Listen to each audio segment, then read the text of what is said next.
తీర్మానాన్ని ప్రవేశపెట్టడానికి శాసనమండలి సభ్యురాలు తెలుగుదేశం పార్టీ రాష్ట్ర అధికార ప్రతినిధి కావలి గ్రీష్మ గారిని మాట్లాడవలసిందిగా కోరుతున్నాం.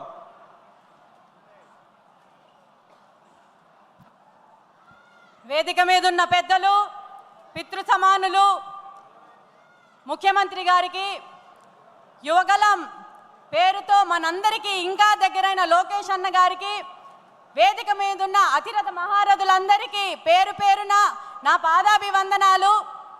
అలాగే రాష్ట్రం నలుమూలల నుంచి కడప మహానాడుకి వచ్చిన ప్రతి ఒక్కరికి పేరు పేరున కడప కోడలిగా మీ అందరికీ స్వాగతం పలుకుతున్నాను.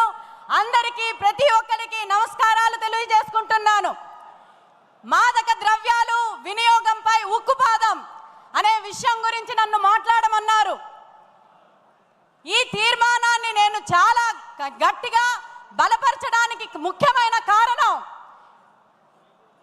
మనం ఏదైతే గత ప్రభుత్వంలో చూసామో ఎగ్స్ కన్నా ఎక్కువ డ్రగ్స్ అమ్మారు. ప్రతి గల్లీలోని డ్రగ్స్ కనిపించాయి.